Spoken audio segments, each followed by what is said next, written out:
नमस्कार साथियों, स्वागत है आप सभी का स्टडीशाला 2.0 के ऑनलाइन प्लेटफॉर्म पर। साथियों, हम लोग सुपर टेट के लिए मैथ की आज क्लास शुरू करने जा रहे हैं और यह मैथ की पहली क्लास होगी सुपर टेट की। तो दोस्तों देखिए, सबसे बड़ा कन्फ्यूजन ये होता है कि मैथ का सिलेबस क्या-क्या होगा, क्योंकि उसमें आपको लगभग 19 चैप्टर्स के नाम दे दिए गए हैं और उसमें भी ये नहीं कन्फर्म किया गया है कि कैसे-कैसे, क्या-क्या रहेगा। कुछ चैप्टर्स तो आपको कन्फर्म है, तो वो आप पढ़ सकते हैं कहीं से भी, लेकिन कुछ चीज़ें जो है कन्फर्म नहीं है। जैसे अगर हम सिलेबस की बात करें, तो देखिए सिलेबस में है आपका पहला है अंकीय क्षमता। अंकीय क्षमता में ये नहीं कन्फर्म है कि आपको कौन-कौन से चैप्टर पढ़ने हैं, क्या-क्या छोड़ने हैं। ठीक है दोस्तों? तो यहाँ पर जो है मैं शुरू करने वाला हूँ अंकीय क्षमता में ही। तो देखिए, कई सारी चीज़ें हैं जो यहाँ पर आपको पढ़नी है। जैसे संख्या पद्धति आपको पढ़नी पड़ेगी। अंकीय क्षमता में संख्या पद्धति आपको पढ़नी पड़ेगी और संख्या पद्धति में होना क्या-क्या है दोस्तों, ये मैं आपको बता दूँ। जैसे आपको इसमें ये पढ़ना पड़ेगा सभी प्रकार की संख्याएँ जो हैं उससे संबंधित जो प्रश्न आते हैं, ठीक है? उसके बाद आपका इकाई का अंक निकालना होता है, ठीक? इकाई का अंक भी आपको निकालना सीखना पड़ेगा। भाज्यता का नियम भी हम इसी में पढ़ा देंगे, ठीक है? ये जो आपको यहाँ विभाज्य लिखा है, इसको हम यहीं पर पढ़ाने वाले हैं, ठीक है? तो एक चैप्टर आपका यहाँ से भी हट जाएगा ये, ठीक? उसके बाद मैं आपको भाज्य, भाजक, भागफल जो ये सारी चीज़ें हैं उससे प्रश्न बताऊँगा। भाज्य है, भाजक है, भागफल है और शेषफल है, ठीक है? देखिए, जिनको मैथ बिल्कुल नहीं आती है, उनके लिए ये क्लास बिल्कुल सूटेबल रहेगी। जिनको मैथ आती है, वो भी पढ़ सकते हैं, रिवाइज़ कर सकते हैं, ठीक है दोस्तों? क्योंकि यहाँ पर बहुत सी ऐसी चीज़ें आपको मिलने वाली हैं, जो एकदम बेसिक से रहेंगी और यहाँ पर कुछ जोड़ और घटाव से संबंधित भी प्रश्न रहेंगे, जो संख्याओं से संबंधित हैं। जोड़, घटाव और गुणा भाग जैसे बहुत से प्रश्न आते हैं कि 3 क्रमागत सम संख्याओं का योग कुछ है, तो उसमें से पूछ लेगा कि बीच वाली संख्या कौन-सी है या सबसे छोटी सम संख्या कौन-सी है। तो इस तरीके के प्रश्न भी हम यहाँ पर हल कराने वाले हैं। यहाँ पर आपको और भी प्रकार की जो प्रश्न हैं, वो मिलते हैं आपको। जैसे भाज्यता के नियम में आपको अलग-अलग से प्रश्न मिल जाएँगे। कोई संख्या दे देगा, बीच का अंक आपका गायब रहेगा।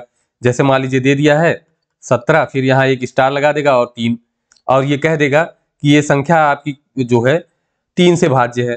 मतलब ये संख्या किससे कट रही है? 3 से कट रही है, तो अब आप बताइए कि इसका मान कितना होगा, ठीक है?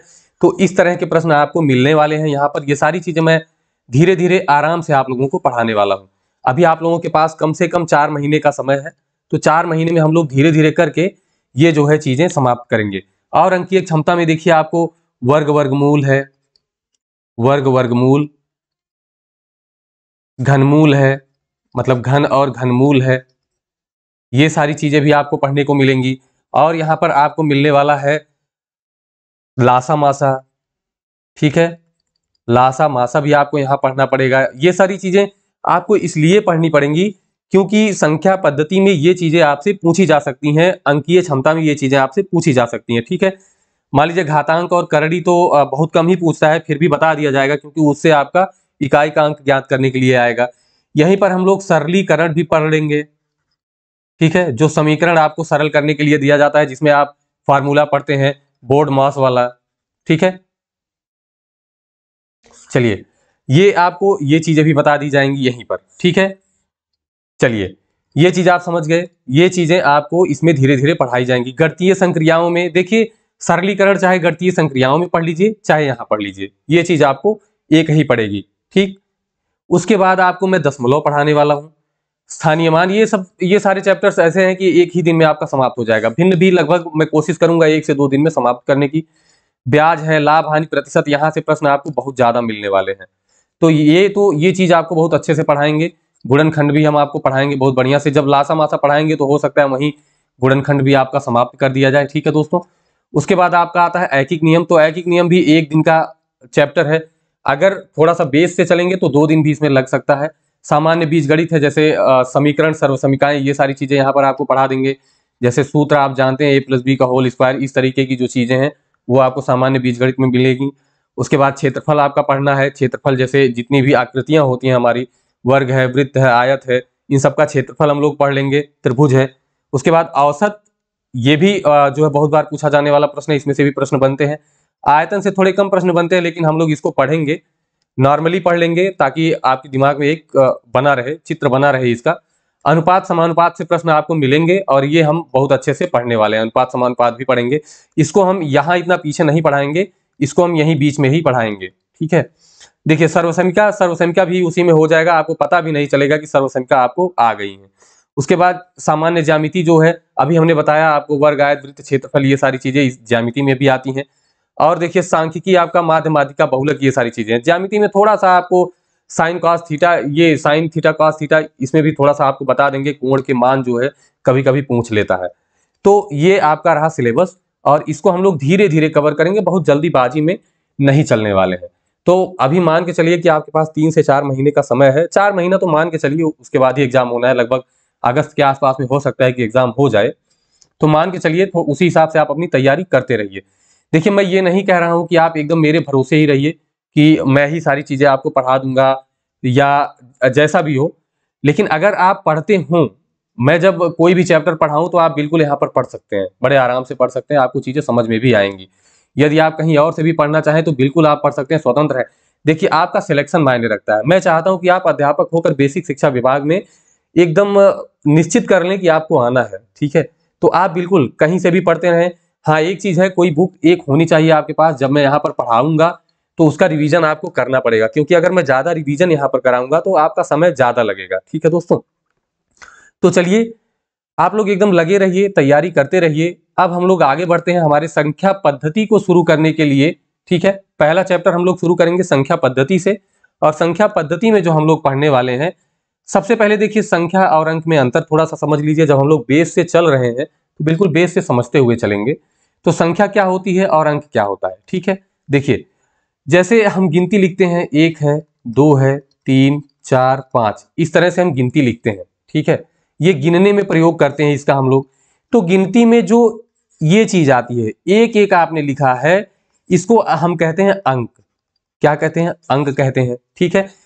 और अगर हम किसी जैसे प्रक्रिया में इसको हम शामिल कर लेते हैं, हमने अलग से अगर लिख दिया 1 है, यहां 2 लिख दिया, 3 लिख दिया, तो ये अंक हो गए। अगर हमने किसी गणना में इनको शामिल कर लिया, जैसे हम कोई चीज गिन रहे हैं, हमारे पास 10 वस्तुएं, 12 वस्तुएं हैं, तो हम गिन रहे हैं 1 है, 2 है, 3 है, चलते चलते 10, 11 और 12 तक आ गए, ठीक है दोस्तों। तो देखिए अब ये जब आपने इनको गणना में प्रयुक्त कर लिया तो ये आपकी हो गई संख्याएं। क्या हो गई? संख्याएं हो गई, ठीक है। जब ये अलग अलग थे तो अंक हो गए, जब एक में हमने शामिल किया तो ये संख्याएं हो गई, ठीक है। अब ये भी संख्या, ये भी संख्या और ये भी संख्या, सारी संख्याएं हैं। तो आप इसको समझिएगा ध्यान से कि ये जो है संख्या के साथ साथ अंक भी तो है, बिल्कुल संख्या के साथ साथ अंक भी है। मतलब ये संख्या तो है लेकिन कितने अंक वाली? 1 अंक वाली, मतलब 1 अंकीय संख्या है, अर्थात 1 अंक वाली संख्या है। और इसमें देखिए 1 अंकीय है, 1 अंकीय है, तो ये कितने अंकीय हो गई? 2 अंकीय संख्या हो गई, ठीक है। संख्या है लेकिन इसमें अंकों की संख्या कितनी है दोस्तों? 2 है। अगर हम लिख दें 101, तो ये भी अंक, ये भी अंक, ये भी अंक, तो ये कितने अंकीय संख्या है? 3 अंकीय संख्या है, ठीक। ये आप समझ गए होंगे। तो अंक जो है, एक संख्या में जितने ये डिजिट्स हैं ये अंक होते हैं, और जब ये पूरा हम सबको एक साथ मिलाकर कहते हैं तो ये क्या हो जाती है? संख्या हो जाती है। जैसे 1, 2, 3, 4, 5, मतलब ये आपकी पूरी पूरी हमने संख्या लिख दी, ठीक है। जैसे 12,345 ये आपकी संख्या हो गई, लेकिन इसमें अंक कितने हैं? 1, 2, 3, 4, 5 अंक है, ठीक है दोस्तों। तो आप संख्या और अंक समझ गए। संख्या को इंग्लिश में जो हम कहते हैं, ये कहते हैं नंबर, ठीक है, और अंक को कहते हैं डिजिट, ठीक है। तो ये आप बिल्कुल अच्छे से समझ गए होंगे। अब हम लोग संख्या पर चलते हैं और धीरे धीरे संख्या को समझते हैं। देखिए यहां पर बात आई, संख्या जो है कितने प्रकार की होती है, तो मैंने पहले से यहां पर बनाकर रखा है ताकि समय कम लगे, ठीक है। तो संख्याएं कितनी होती हैं? 2 संख्याएं होती हैं, 2 प्रकार की, एक वास्तविक होती है और एक काल्पनिक होती है, ठीक है दोस्तों। संख्याएं कितने प्रकार की? 2 प्रकार की, एक वास्तविक होती हैं और एक काल्पनिक होती हैं। वास्तविक संख्याएं वे संख्याएं होती हैं जिनमें परिमेय और अपरिमेय दोनों तरह की संख्याएं आती हैं। जैसे धनात्मक भी आएगा, ठीक है, ऋणात्मक भी आएगा, ठीक, जीरो भी आएगा, ठीक है। और उसके बाद जो आपके रूट में आती हैं, 2 है, 3 है, ये सारी संख्याएं हैं। ठीक है, ये सब जो है किसमें आएगा, वास्तविक संख्या में। पाई भी आता है वास्तविक संख्या में ही, ये सारी चीजें आपकी किसमें आ जाएंगी, वास्तविक संख्या में आ जाएंगी। अब धनात्मक ऋणात्मक का मतलब ऋण 1 है, ऋण 2 है, धन 1 है, धन 2 है, ठीक है, ये सारी चीजें हैं। और काल्पनिक में होता है कि जैसे अंडर रूट के अंदर माइनस करके लिख दिया गया हो, ठीक है, तो ये संख्याएं आपकी काल्पनिक होती हैं। तो यहां पर बहुत ज्यादा आपको पढ़ने की जरूरत नहीं है काल्पनिक के बारे में, ठीक है। तो चलिए अब हम लोग शुरू करते हैं यहां से। हम लोग समझ गए कि वास्तविक संख्याएं क्या होती हैं। सभी संख्याएं जो परिमेय या अपरिमेय होती हैं सभी वास्तविक संख्याएं होती हैं। चलिए, यहां से आपको परीक्षा में प्रश्न नहीं पूछा जाएगा, बस जानकारी के लिए आप समझ लीजिए। यहां से आपके प्रश्न बनने वाले हैं, तो बिल्कुल एक एक चीज आप समझते हुए चलेंगे। बात आई, एक है धनात्मक संख्या, एक है आपकी ऋणात्मक संख्या। तो कैसे धनात्मक और ऋणात्मक क्या होता है वो समझिए। देखिए, एक हम लोग बनाते हैं पहले संख्या रेखा। अब बात आई सर संख्या रेखा क्या होती है, तो संख्या रेखा वह रेखा होती है जिस पर हम संख्याओं को डिनोट करते हैं, दिखाते हैं, ठीक है। संख्या रेखा के एकदम बीच में 0 लिख दिया जाता है, और जब हम दाहिनी तरफ बढ़ते हैं तो इधर धनात्मक संख्याएं लिखी जाती हैं, पॉजिटिव, और जब इधर हम बढ़ते हैं तो इधर ऋणात्मक संख्याएं लिखी जाती हैं, अर्थात नेगेटिव, ठीक है। तो ये 0 है तो इधर आएंगे तो 1, धन 1, ये धन 2, ये धन 3, ये धन 4, ठीक है। इस तरीके से इधर धनात्मक संख्याएं आएंगी, और इधर जो आएंगी वो कैसी संख्याएं आएंगी, ऋणात्मक संख्याएं आएंगी, ठीक है। तो आप समझ गए। अब देखिए, इधर की जो संख्याएं हैं ये कैसी संख्याएं हैं, ये जो इधर वाली संख्याएं हैं ये धनात्मक हो गई, तो ये कैसी हैं, धनात्मक संख्याएं हो गई। तो आप बिल्कुल लिख सकते हैं कि धनात्मक संख्याएं जो जितने धन पूर्णांक होते हैं वो क्या होती हैं, धनात्मक संख्याएं होती हैं, ठीक। आप समझ गए। एक चीज अब यहीं पर और समझिए। देखिए, मैं परिभाषाएं बहुत ज्यादा नहीं लिखना चाह रहा हूं, ठीक है, बस आपको समझाना चाह रहा हूं। जितनी धनात्मक संख्याएं होती हैं इन्हें ही हम प्राकृत संख्याएं भी कहते हैं। क्या कहते हैं दोस्तों, प्राकृत संख्याएं या प्राकृतिक संख्याएं। कैसी संख्याएं, प्राकृतिक संख्याएं। और इन्हीं को हम काउंटिंग नंबर भी कहते हैं। काउंटिंग नंबर का मतलब गिनने वाली नंबर। जैसे ये देखिए किससे शुरू होती हैं, 1 है, 2 है, 3 है, 4 है, 5 है, और करते करते अनंत तक जाती हैं, ठीक है। तो अनंत तक जाती हैं, इसका मतलब ये 1 के पहले धन नहीं लगा है तो ये धनात्मक ही है, क्योंकि धन को लिखा नहीं जाता है हमेशा, ठीक है। तो आप ये समझकर चलिएगा। तो देखिए, जब हम कोई गिनती गिनते हैं तो 0 से तो गिनते नहीं है। जैसे किसी संख्या को गिनना हो, अगर कोई आपके पास वस्तु है उसको गिनना है, मान लीजिए आपके पास गोलियां हैं, उसको आप गिनेंगे तो 0 से थोड़ी ना गिनते हैं, आप 1 से ही गिनना शुरू करते हैं। तो 1 से आप चाहे जहां तक गिनेंगे तो वो कैसे नंबर होते हैं, काउंटिंग नंबर होते हैं, गिनने वाले नंबर होते हैं, ठीक है। तो बिल्कुल आप ये समझकर चलिए कि जितने धनात्मक पूर्णांक हैं वो धनात्मक संख्याएं हैं, वो कैसी हैं, प्राकृतिक संख्याएं भी होती हैं, और उन्हीं को हम काउंटिंग नंबर भी कहते हैं। ये आप समझ गए।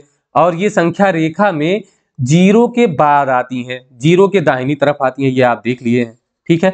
अगर हम यहां से आपसे प्रश्न पूछें कि सबसे छोटी प्राकृतिक संख्या, ये प्रश्न आपसे पूछा जा सकता है, तो इसको हम इसीलिए यहां पर बता रहे हैं।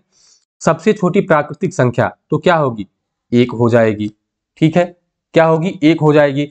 अगर इसके अगली प्राकृतिक संख्या हमको निकालनी है तो इसमें कितना जोड़ देंगे, 1, ठीक है। किसी भी प्राकृतिक संख्या के आगे की संख्या आपको चाहिए तो उसमें 1 जोड़ दीजिए। जैसे 3 के बाद वाली संख्या अगर चाहिए तो इसमें 1 जोड़ दीजिए, 4 आ जाएगी, ठीक है। इसी को हम क्रमागत कहते हैं। क्रम से, जब क्रम से आगे की ओर बढ़ते हैं तो वही क्रमागत होता है आपका। पिछली संख्या में आप 1 जोड़ेंगे तो अगली, फिर 1 जोड़े तो अगली, फिर से 1 जोड़े तो अगली संख्या, और अगर पीछे की ओर जाना है तो 1 घटाते जाइए, ठीक है। ये हो गया आपका धनात्मक पूर्णांक प्राकृतिक संख्या। और सबसे छोटी प्राकृतिक संख्या क्या है, 1 है। अब ऋणात्मक पूर्णांक की हम बात कर दें, ठीक है दोस्तों। तो ऋणात्मक पूर्णांक आपको यहां पर दिख ही रहा है कि जब ऋण की ओर चलेंगे मतलब ऋणात्मक पूर्णांक, ऋणात्मक संख्याएं क्या होंगी, ऋण 1, ऋण 2, ऋण 3, ऐसे ऐसे करके अनंत तक चली जाएंगी, ये भी, ठीक है दोस्तों। ये आप समझ गए। अब यहां पर ये समझिए कि जो संख्या ये सबसे बड़ी होगी, ऋणात्मक पूर्णांकों में सबसे बड़ी ऋणात्मक पूर्णांक होगी, ठीक है। सबसे बड़ी संख्या किसमें, ऋणात्मक पूर्णांकों में सबसे बड़ी संख्या होगी। देखिए, अगर आपके पास, आपने किसी से 1 रुपया उधार लिया है तभी तो आप माइनस में है, तो आप कहते हैं अरे भैया 1 रुपया माइनस में है हम, ठीक। अब आप 2 रुपया माइनस में हो गए तो और ज्यादा नीचे चले गए, ठीक। तो अगर हम ऋणात्मक संख्याओं में सबसे बड़ी संख्या पूछे तो क्या होगा, 1 होगा। और धनात्मक संख्याओं में सबसे बड़ी संख्या नहीं बताई जा सकती क्योंकि अनंत तक हो सकती है। ठीक है, जितना आप ऋण में जाएंगे उतना ही पीछे होते जाएंगे। ठीक, तो अगर ऋणात्मक में पूछा जाए कि जो सबसे बड़ी संख्या होगी तो -1, सबसे छोटी संख्या अनंत तक जाएगा तो वो निकाला नहीं जा सकता। ठीक है, तो आप धनात्मक और ऋणात्मक प्राकृतिक संख्या समझ गए। अब चलिए, अब आपका आता है पूर्ण संख्या, जिसे इंग्लिश में होल नंबर कहते हैं। पूर्ण संख्या क्या होती है? तो दोस्तों आप समझिए, मैंने अभी नंबर लाइन जो आपको संख्या रेखा बताई थी, देखिए ये है आपका 0 और इधर 1 2 3 ऐसे ऐसे हम करते चले गए थे। ठीक है, तो यहां पर आप एकदम अच्छे से समझ कर चलिए, यहां से आपको प्रश्न पूछा जाता है। ठीक है, अभी तक हमने 1 से इधर चला तो इसको हमने कहा प्राकृतिक संख्या है। कौन सा? प्राकृतिक कहा। अब अगर हम इसी में जीरो को भी जोड़ लें, ठीक है दोस्तों, अगर हम लोग जीरो को भी जोड़ लें इसी प्राकृतिक में, तो यही हो जाती है पूर्ण संख्या। क्या हो जाती है? पूर्ण संख्या हो जाती है। बिल्कुल ध्यान से समझिएगा कि यदि जीरो के साथ प्राकृतिक संख्या, ठीक है, जीरो को प्राकृतिक संख्या में जोड़ दिया जाए अगर, तो वो कैसी हो जाती है? पूर्ण संख्याएं बन जाती हैं। जैसे प्राकृतिक संख्या थी 1 2 3 4 5, ऐसे आगे बढ़ी थी। ठीक है, अगर हम इसी में पहले जीरो भी जोड़ दें तो क्या हो जाएगा? पूर्ण संख्या हो जाएगी। ठीक है, तो पूर्ण संख्या कहां से शुरू होती है? जीरो से। प्राकृतिक संख्या 1 से। अब यहां पर फिर एक आपका प्रश्न बनता है, सबसे छोटी पूर्ण संख्या बताइए। सबसे छोटी पूर्ण संख्या आपकी क्या हो जाएगी दोस्तों? 1 से पहले आती है 0, तो सबसे छोटी पूर्ण संख्या क्या है? 0 है। और सबसे छोटी प्राकृतिक संख्या क्या है? 1 है। ये भी आप समझ गए। ठीक, देखिए धनात्मक ही होंगी, अगर हमने धन नहीं लिखा है तो धनात्मक है, अगर ऋण लिख दिया है तो ऋणात्मक है। तो पूर्णांक जो पूर्ण संख्याएं होती हैं वो किसमें होती हैं? धन में ही होती हैं। चलिए ये आप समझ गए, एकदम बेस से समझ कर चलिएगा। संख्या रेखा पर हमने इसीलिए दिखा दिया है कि प्राकृतिक संख्याएं हैं जो जीरो के इधर वाली हैं, उधर वाली ऋणात्मक संख्याएं हैं जीरो के इधर वाली। ठीक है, जब हम जीरो को धन वाले में शामिल कर लेते हैं तो इन्हीं को हम क्या कहते हैं? पूर्ण संख्या कहते हैं। चलिए आगे चलते हैं, सम संख्या क्या है और विषम संख्या क्या है? ठीक, तो सम संख्या और विषम संख्या ये तो आप बहुत पहले से पढ़ते आ रहे हैं। जो 2 से कट जाए, क्या हो जाए? कट जाए, वो क्या हो जाती है? सम संख्या। और जो 2 से ना कटे, 2 से अविभाज्य हो या ना कटे, ठीक है, चलिए 2 से ना कटे वो कैसी हो जाएगी? विषम संख्या। ठीक है, इसे सम और इसे विषम कहते हैं, इवन और ऑड नंबर्स कहते हैं। ये आप अच्छे से समझते हुए चलिएगा। यहां से आपको प्रश्न मिलेंगे, सीधे प्रश्न नहीं मिलेंगे तो, लेकिन जब प्रश्न आपसे पूछे जाएंगे, वार्षिक प्रश्न पूछे जाएंगे, तो वहां ये चीजें आपको काम करने वाली हैं। ठीक है, तो देखिए सम संख्याएं अब कौन कौन सी हो जाएंगी? अगर आप 2 से काटिए तो कौन कौन सी कटेंगी? 2 है, 2 से कट गया, 4 है, 6 है, 8 है, 10 है, ऐसे ऐसे आप अनंत तक चले जाएंगे। ठीक है, तो ये आपकी कैसी संख्याएं हो गई? सम संख्याएं हो गई। अगर हम विषम संख्या की बात करें, मतलब जो 2 से ना कटे, तो 1 देखिए 2 से कटेगा नहीं, 2 कट जाएगा, 3 कटेगा नहीं, 5 कटेगा नहीं, 7 कटेगा नहीं, ऐसे ही 9 और आगे हम अनंत तक चले जाएंगे। ठीक है, अब यहां पर समझने वाली चीज ये है कि पहली और दूसरी सम संख्या के बीच में कितने का अंतर है? 2 का अंतर है। अर्थात हमने 2 में जो पहली विषम सम संख्या थी उसमें हमने 2 जोड़ा तो अगली सम संख्या मिल गई, फिर हमने 2 जोड़ दिया तो अगली सम संख्या मिल गई। ठीक इसी प्रकार से पहली विषम संख्या और दूसरी विषम संख्या में कितने का अंतर है? 2 का। एक में हमने 2 जोड़ दिया तो 3 आया, फिर इसी 3 में हमने 2 जोड़ दिया तो 5 आ गया, मतलब अगली विषम संख्या आ गई। ये चीज यहां पर इसलिए बताई जा रही है कि जब आपसे पूछा जाएगा कि कोई संख्या आपको दे दी गई, उसके आगे की जो है विषम संख्या या सम संख्या पूछा जाए तो आप कितना जोड़ेंगे? 2 जोड़ेंगे। ठीक है दोस्तों, ये प्रश्न आपको आएगा कि मान लीजिए अगर पहली विषम संख्या x है या पहली सम संख्या x है, ठीक है, तो अगली सम संख्या, इसके बाद वाली, तुरंत बाद वाली सम संख्या कितनी होगी? तो आप जानते हैं कि इस सम संख्या में जब हम 2 जोड़ देंगे तो इसके अगले वाली मिल जाएगी। जैसे यदि मैंने कहा कि 4 के जस्ट बाद वाली, तुरंत बाद वाली सम संख्या क्या होगी, तो आप इसी में 2 जोड़कर बता देंगे कि 6 हो जाएगी। या हमने पूछा 5 के बाद वाली विषम संख्या, तो 5 में आपने 2 जोड़ा तो आपकी विषम संख्या कितनी आ गई? 7। ठीक है, तो ये आप समझ गए होंगे। कि जो है 2 जोड़ने पर उसके अगली वाली विषम संख्या मिल जाती है, और यह अभी हमने बताया कि जब 1 जोड़ते हैं तो उसके बाद वाली तुरंत की संख्या मिलती है। जैसे 1 में हमने 1 जोड़ा तो 2 मिल गया, मतलब 1 के बाद वाली संख्या मिल गई। ये तो पीछे पढ़ चुके हैं। चलिए अब हम लोग बात करते हैं इस सम और विषम संख्या के बारे में, थोड़ी सी बात कर लेते हैं। कैसे, देखिए विषम संख्याओं और सम संख्याओं को जोड़ना, गुणा करना, घटाना, ये भी हमको समझना अति आवश्यक है, क्योंकि यहां से प्रश्न बन जाते हैं। ठीक है, जैसे यदि हम 2 विषम संख्याओं को जोड़ें, जैसे 2 विषम संख्याएं, एक विषम संख्या ये है और एक विषम संख्या ये है। यदि हम 2 विषम संख्याओं को जोड़ें तो जो संख्या प्राप्त होगी वो सम होगी या विषम, आपसे इस तरह से प्रश्न पूछा जा सकता है। तो बिल्कुल आपको देखना है, यहां से आप 2 संख्या उठाकर चेक कर लीजिए। मान लीजिए हमने 1 ले लिया और 3 ले लिया, आपने जोड़ा कितना आया, 4 आया। अगर आप 5 और 7 ले लीजिए, 5 और 7 जोड़ा आपने, कितना आया, 7 5 12, 3 और 1 जोड़ा आपका 4 आया। अब आप बताइए 4 और 12 सम है या विषम? तो बिल्कुल क्या है, सम है। तो आप कहेंगे कि जब 2 विषम संख्याओं को जोड़ा जाता है तो कैसी संख्या मिलती है, सम संख्या मिल जाती है। ये आपका एक देखिए फॉर्मूला बन गया, ट्रिक बन गया। ठीक है फिर से आप समझिए, और यदि इन्हीं को घटाया जाए, ठीक है, विषम संख्या को विषम संख्या में से घटाया जाए तो घटाकर भी देख लीजिए। 3 में से 1 घटा लीजिए, 7 में से 5 घटा लीजिए। ठीक है, तो क्या मिलेगा आपको, देखिए यहां आपको मिला 2 और यहां आपको मिला 2। ठीक है, या आप 7 में से 3 घटा लीजिए तो आपको मिला 4। अब आप बताइए ये सम है या विषम? तो फिर कहेंगे आप कि सर सम है। इसका मतलब ये है कि 2 विषम संख्याओं को हम चाहे जोड़ें या घटाएं, जो उसका परिणाम आएगा वो कैसी संख्या होगी, सम संख्या होगी। तो जोड़ और घटाना हमने एक साथ यहां कर दिया, चाहे आप जोड़िए और घटाइए, सम संख्या आएगी। आगे अगर 2 सम संख्याओं को जोड़ा या घटाया जाए, 2 सम संख्याओं को पहले हम लोग जोड़कर देख लेते हैं। तो देखिए 4 और 2 क्या आएगा, 6। आप 4 और 8 जोड़ लीजिए, 10, मतलब सम संख्याएं ही आ रही हैं। तो जोड़ने पर भी सम संख्या आ रही है। अगर हम घटा कर देख लें, 4 में से 2 घटा लीजिए तो 2 आया, 6 में से 2 घटा लीजिए तो 4 आया, मतलब सम संख्या ही मिल रही है। मतलब सम में से सम को जोड़ें या घटाएं तो हमको जो संख्या प्राप्त होगी वो सम ही होगी। दोस्तों ये प्रश्न आपसे पूछा जा सकता है कि 2 विषम संख्याओं को जोड़ने पर जो प्राप्त संख्या होगी वो कैसी होगी, सम होगी, विषम होगी, या इस तरह से आपसे पूछा जा सकता है। ठीक है, और आपसे देखिए अभी तक हमने जोड़ घटा लिया इसको।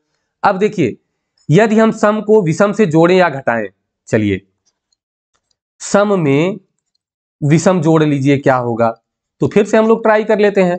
तो क्या होगा, 3 में अगर हम 4 जोड़ लेते हैं तो 7 आएगा, मतलब क्या आया, विषम आया। जोड़ने पर हमारा विषम मिल रहा है। अब घटाने पर भी देख लीजिए, 5 में से 4 घटा लीजिए, 1 मिला, विषम संख्या। 5 में से 2 घटा लीजिए, 3 मिला, विषम संख्या। अर्थात जोड़ने और घटाने पर यदि सम और विषम संख्या को जोड़ेंगे या घटाएंगे तो आपको कैसी संख्या मिलेगी, विषम। इसको आपको रटने की जरूरत बिल्कुल नहीं है। परीक्षा में आप इस तरह से, जैसे हमने बताया, आप जोड़ घटा करके देख सकते हैं तो आप समझ जाएंगे सम लिखना है या विषम। अब बात आई, देखिए जोड़ लिया, घटा लिया, अब गुणा भी कर लेते हैं। तो सम का, ठीक है, सम का गुणा यदि सम से करें तो क्या होगा, तो यहां पर करके देख लीजिए। 4 दूनी 8, 6 दूनी 12, 8 दूनी 16, जो भी संख्याएं मिल रही हैं, जैसे हमने गुणा किया 8, 12 आया, 16 आया, तो ये सारी कैसी हैं, सम संख्याएं। मतलब सम का गुणा करने पर सम ही आएगा। अब आप विषम का भी गुणा करके देख लीजिए, विषम और गुणे विषम कर लीजिए। देखिए 3 का 1 में गुणा करिए तो 3 आया, ठीक है। 3 का 5 में गुणा कर लीजिए तो 15 आया, 5 का 7 में गुणा कर लीजिए तो 35 आया। अर्थात ये कैसी आई, विषम संख्याएं आई। तो विषम का गुणा करने पर विषम और सम का गुणा करने पर सम। ठीक है दोस्तों, अब अगर आप सम और विषम का गुणा करके देख लीजिए तो 2 का 3 में करिए 6 आ गया, 4 का 5 में कर लीजिए 20 आ गया। इसका मतलब इनका आप गुणा कर रहे हैं तो आपका सम ही आ रहा है। अर्थात सम और विषम का गुणा करने पर क्या मिला आपको, सम और विषम का आपने गुणा किया तो यहां पर आपको सम संख्या मिल गई। जैसे कैसे, 2 एकम 2, 2 आया सम, 4 तियां 12, 12 आया तो सम। ठीक है, तो ये बिल्कुल, ये आपको हमेशा उपयोगी होगा, परीक्षा में प्रश्न इससे पूछे जा सकते हैं। अब चलिए इसमें से कुछ और आपको प्रश्न मिलने वाले हैं। जैसे इसमें से अगर आपसे पूछ लिया जाए कि सबसे छोटी सम संख्या बताइए, तो आप क्या बताएंगे, 2 बताएंगे। सबसे छोटी सम संख्या कौन सी है? 2 है। और सबसे छोटी विषम संख्या आपकी कौन सी है? 1 है। आप तुरंत लगा लेंगे कि सम और विषम 2 से कटे ना कटे। ठीक है, ये समझकर चलिएगा, क्योंकि ये प्रश्न आपको बार बार कंफ्यूज करता है भाज्य और अभाज्य से जोड़कर। तो देखिए यहां पर आपका प्रश्न क्या बना कि सबसे छोटी सम संख्या, ये बिल्कुल एकदम बेसिक से हम पढ़ा रहे हैं। सबसे छोटी सम संख्या, लेवल धीरे धीरे बढ़ेगा, तो आपने कहा 2। और सबसे छोटी विषम संख्या, तो आपने बताया कि कितना हो जाएगा? 1। ठीक है, ये आपका प्रश्न यहां पर तैयार हो गया। क्या पता परीक्षा में कुछ भी पूछ सकता है। ठीक है दोस्तों, चलिए आगे अब हम बढ़ते हैं। अब हमारी संख्या है अभाज्य संख्या। चलिए अभाज्य के बारे में हम लोग समझते हैं। अभी तक आप लोग ये पढ़ते आए हैं कि अभाज्य संख्याएं वे संख्याएं होती हैं जो एक से व स्वयं से, ठीक है, एक से व स्वयं से कटती हैं। ठीक है, जो केवल एक या स्वयं से, जो केवल लिख दे रहे हैं, केवल एक से या स्वयं से कटती हैं। ठीक है, इनका तीसरा कोई ऐसा कोई गिनती ऐसी नहीं होती है जो इनको काट सके, कोई ऐसी संख्या नहीं है। ठीक है, अर्थात कि वे संख्याएं जो स्वयं से कटती हों और एक से कटती हों। एक से तो सारी संख्याएं कट जाती हैं, तो वो खुद से भी सारी संख्याएं कट जाती हैं। बाकी कोई तीसरी संख्या ऐसी नहीं है कि जो काट सके। जैसे मैंने कहा 7, ठीक है, 7 में 1 से आप भाग देंगे तो भी कट जाएगी। ठीक है, 1 से भी कट जाएगी और ये स्वयं 7 से भी कट जाएगी। बाकी कोई संख्या इसको काट नहीं पाएगा। ठीक है, अब यहां पर बात आती है कि सर जो है एक की बात कर ले हम, तो एक भी तो स्वयं से कट जाता है और एक से भी कट जाता है। ठीक है, तो अब यहां पर समस्या थोड़ी सी आप लोग कंफ्यूज होने लगते हैं, तो मैं एक आपको दूसरा तरीका बताता हूं। देखिए, अभाज्य संख्याएं वे संख्याएं होती हैं जिनका केवल और केवल 2 गुणनखंड होता है। क्या होता है? 2 ही गुणनखंड होता है। जैसे मान लीजिए कोई भी संख्या है, आपने लिख दिया 7, 7 ही समझते हैं। 7 का कितना गुणनखंड? ये 1 से कटेगा और एक इसका गुणनखंड 7 खुद होगा। इसके अलावा इसका तीसरा कोई गुणनखंड नहीं है। अब हम बात करते हैं 4 की, तो 4 देखिए इसका एक गुणनखंड 1 है, 1 से कट रहा है। एक गुणनखंड 4 स्वयं है, स्वयं से भी कट रहा है, लेकिन इसका तीसरा भी एक आ गया कि ये 2 से भी कट गया। ठीक है, तो अब 2 से ज्यादा गुणनखंड इसके आ गए, तो इसका मतलब क्या होगा दोस्तों कि ये संख्या कैसी हो जाएगी? अभाज्य नहीं रह जाएगी। क्यों? क्योंकि ये जो है इसके 2 से ज्यादा गुणनखंड बन रहे हैं। ठीक है, तो ये आप समझ गए। चलिए अब आप बिल्कुल समझकर चलिएगा, मैंने बताया कि एक संख्या 1 है आपकी। चलिए अब हम 0 से एकदम 1 से शुरू करते हैं कि क्या होती है। 0 का कहीं अभाज्य भाज्य में योगदान नहीं है, वो केवल पूर्ण संख्या है 1 बस। ठीक है, चलिए यहां पर हम जोड़ते हैं, कैसे कैसे करना। हमारी संख्याएं क्या है? 1 है, 2 है, 3, 4, 5। समस्या कहां पर आती है? यहीं पर आती है यही शुरू की संख्याओं में, यहीं पर आपको समस्या मिलती है अब हमने आपको बताया कि अभाज्य संख्याएं वे संख्याएं हैं जिनके केवल 2 गुणनखंड होते हैं। कितने गुणनखंड? 2 गुणनखंड होते हैं। अब 2 गुणनखंड में कौन कौन सा होगा? एक 1 होगा और एक वह स्वयं होगा। यही 2 गुणनखंड। इसके अलावा यदि तीसरा गुणनखंड कोई निकल गया, तब आप समझिए कि ये जो है अभाज्य संख्या नहीं है। अब चलिए 1 पर हम बात करते हैं। हम लोग किस पर बात करते हैं दोस्तों? 1 पर बात करते हैं। अब आप बताइए 1 के कितने गुणनखंड हैं? ये केवल और केवल 1 से ही कटता है इसका कोई दूसरा गुणनखंड है ही नहीं। ठीक है, एक ही गुणनखंड है, तो इसका मतलब ये अभाज्य संख्या तो है नहीं, क्योंकि इसके लिए मिनिमम 2 गुणनखंड होने चाहिए, केवल और केवल 2 ही गुणनखंड होने चाहिए।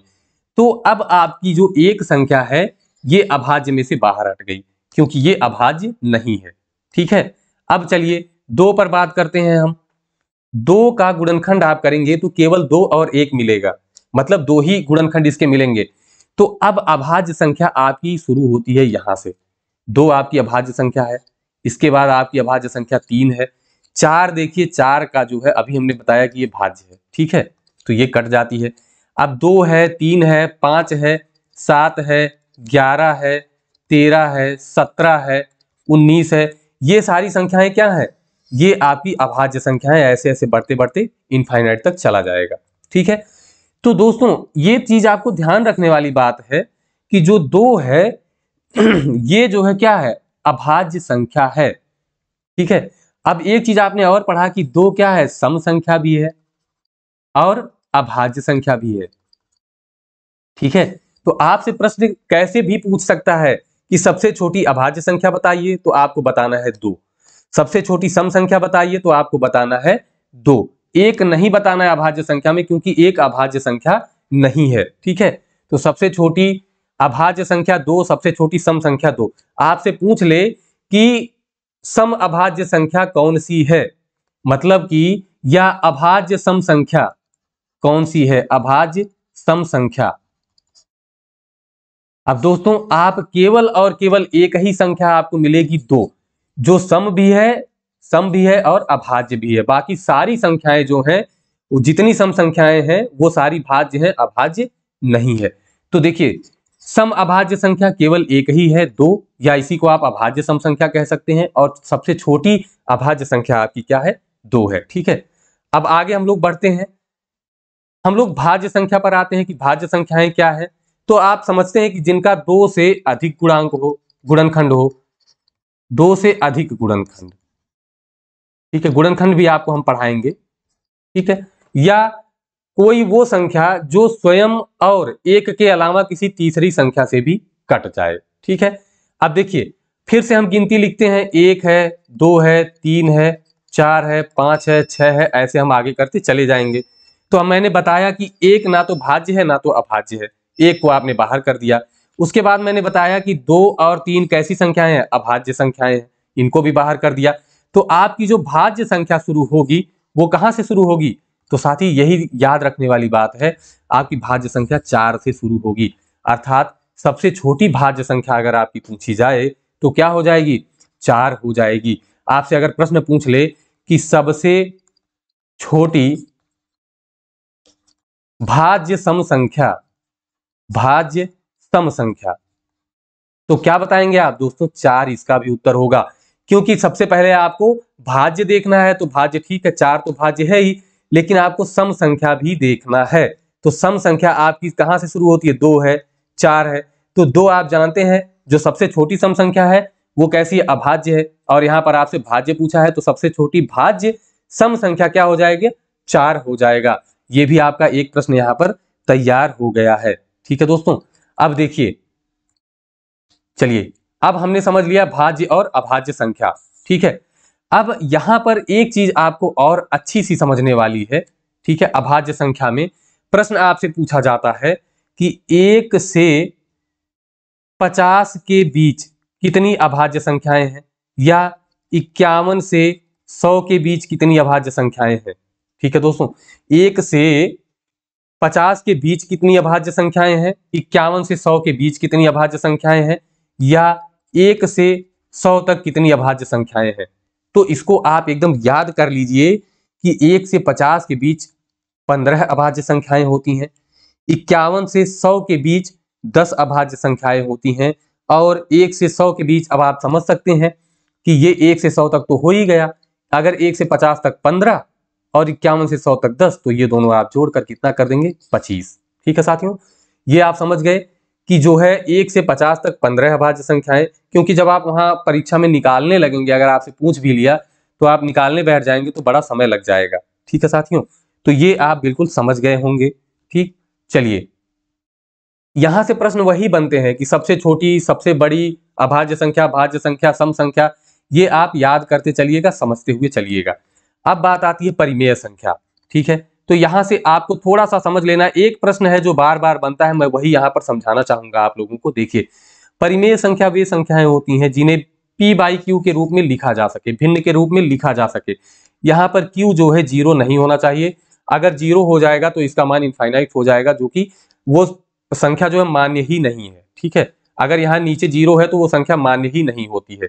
तो बिल्कुल ये जैसे आपके पूर्णांक होते हैं, कोई भी पूर्णांक हो जाए, ठीक है, या बटे में संख्या होती है, ये जो आपकी संख्याएं हैं कैसी हैं, ये परिमेय संख्याएं आपकी हो जाती हैं। सभी परिमेय संख्याएं यही होती हैं। और अपरिमेय संख्याओं में क्या होता है, जैसे अंडर रूट है, ठीक है, ये चीजें हैं आपकी।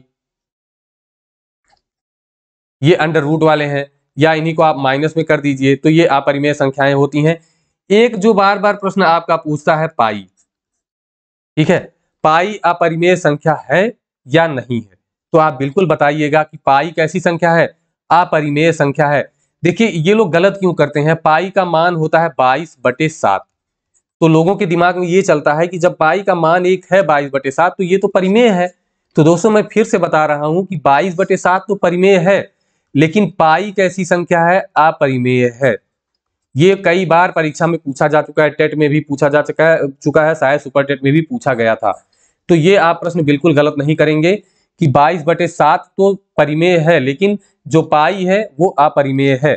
आप यही याद रखेंगे कि पाई क्या है, अपरिमेय है। अपरिमेय और परिमेय से यही प्रश्न आपसे पूछा जाने वाला है, ठीक है दोस्तों। तो नंबर सिस्टम में हम लोगों ने पीछे से चलकर सारी चीजें एक बार कवर कर ली है, ठीक है। तो चलिए कुछ प्रश्न मैं आपके लिए रखता हूं यहां पर, आप इसका उत्तर दीजिए। देखिए, सबसे छोटी भाज्य संख्या, अभाज्य संख्या व विषम संख्या का योग कितना होगा। अब यहां पर समझिए, सबसे छोटी भाज्य संख्या आपकी कितनी है, तो आप जान रहे हैं कि सबसे छोटी भाज्य संख्या जो है वो कितनी है, 4 है। सबसे छोटी अभाज्य संख्या कितनी है, ये भी आपको पता है, 2 है।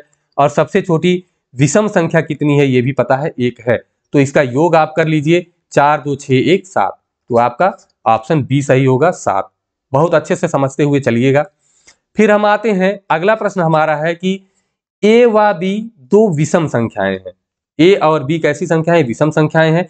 तो निम्न में से कौन सी संख्या सम होगी, ध्यान से समझिएगा, कौन सी संख्या सम होगी। अब देखिए, ए गुणे बी, तो आप जानते हैं ए क्या है, यहां पर विषम संख्या और बी भी विषम संख्या, तो आप लिख लीजिए ए की जगह पर विषम और बी की जगह पर विषम। अब आप बताइए दो विषम संख्याओं का गुणनफल क्या होगा, तो आप तुरंत ध्यान रहे या ना रहे, आपकी विषम संख्याएं, आपकी विषम संख्या 3 है, 5 है, इसका गुणा कर लीजिए, 5 या 15, तो आप समझ गए कि विषम ही आना है। तो इसका उत्तर क्या हो जाएगा, ये तो आएगी संख्या विषम आएगी। तो आपको पूछा गया है सम, मतलब ये नहीं है। दूसरे ऑप्शन पर आइए कि ये विषम और ये भी विषम, दो विषम को जोड़ लीजिए। तो दो विषम मान लीजिए हमने ले लिया 3 और 1, 1 और 3 जोड़ा 4 हो गया, और इसमें फिर से 1 जोड़ दिया गया है, तो ये फिर आ गया 5, अर्थात विषम आ गया। तो ये भी नहीं, क्योंकि हमको सम चाहिए। अब हम बात करते हैं a प्लस बी की, अर्थात दो विषम संख्याओं को जोड़ा जाए तो विषम और धन विषम। तो आप तुरंत लीजिए, पहली विषम संख्या ले लीजिए, दूसरी विषम संख्या ले लीजिए, जोड़कर देख लीजिए, आया 4। तो ये कैसी संख्या है, सम संख्या है, अर्थात यही सम संख्या मिल रही है। अब आप a गुणे बी को देख सकते हैं कि विषम गुणे विषम, तो आपने देखा विषम ही आया, ठीक है, विषम गुणे विषम विषम ही आता है, और उसमें आपने 2 जोड़ दिया तो विषम ही रह गया, क्योंकि विषम में 2 जोड़ने पर क्या मिलता है, विषम ही मिलता है। कैसे, 3 में आप 2 जोड़ेंगे तो क्या मिलेगा, 5, और ये भी विषम ही है। तो दोस्तों आज आपको ये क्लास कैसी लगी, बिल्कुल आप कमेंट बॉक्स में जाकर बताइएगा। जो भी चीज आपको समझ में नहीं आई होगी वो भी बताइएगा। और दोस्तों ये क्लास आपको इसी तरह से मिलती रहेगी, चैनल पर आप विजिट करते रहिए, चैनल को लाइक कर लीजिए, सब्सक्राइब कर लीजिए। मैंने जो भी सीखा है, मैं जो भी पढ़ा हूं, मैं बेसिक से पढ़ाने की कोशिश आप लोगों को करूंगा, ताकि आप जो भी जो है कभी पढ़े नहीं है गणित, उनके लिए भी थोड़ा सा आसान हो जाए। ठीक है साथियों, बिल्कुल आप लोग टारगेट बना के चलिए कि 15 से 16 प्रश्न आपको सही करने ही करने हैं। और ये जो आसान प्रश्न है ये तो कभी गलत नहीं होने चाहिए आपके। तो आपको केवल इसमें ये चीजें समझ लेनी है और रट लेनी है। अगर आप नोट्स बना रहे होंगे तो बिल्कुल आपको समझ में आ जाएंगी। ठीक है दोस्तों, तो और चैनल पर जल्दी ही आपको अगले 3 से 4 दिन के अंदर अंदर आपको बाल विकास की चीजें मिलने लगेंगी। उसका भी नोट्स आपको प्रोवाइड करा देंगे। हमारा टेलीग्राम चैनल आप ज्वाइन कर लीजिए, वो भी आपको वहां पर नोट्स पीडीएफ फॉर्म में भी मिल जाएगा। डिस्क्रिप्शन बॉक्स में आपको टेलीग्राम चैनल का लिंक दिया गया है, उसको आप ज्वाइन कर लें। इसके बाद जीएस की भी क्लासेस बीच बीच में आपको मिलती रहेंगी। ठीक है, तो बिल्कुल आप ज्वाइन किए रहिए। हिंदी की क्लास शाम 7 बजे डेली लाइव होती है, तो आप उसे भी जाकर ज्वाइन कर सकते हैं। उसमें बहुत सारी चीजें मैंने पढ़ा दिया है, बहुत बेसिक से। जिनको हिंदी बिल्कुल नहीं आती है वो जाकर वहां पर पढ़ सकते हैं। ठीक है दोस्तों, और प्रैक्टिस सेट भी हिंदी का बराबर हल कराया जाता है। डेली संडे को शाम 7 बजे प्रैक्टिस सेट हल कराया जाता है। तो आप लोग बिल्कुल हिंदी के लिए शाम 7 बजे जुड़ा करिए, बिल्कुल वहां पर बेसिक से चीजें पढ़ाई जाती हैं। तो दोस्तों आज के लिए इतना ही, मिलते हैं अगली वीडियो में। आज के लिए धन्यवाद।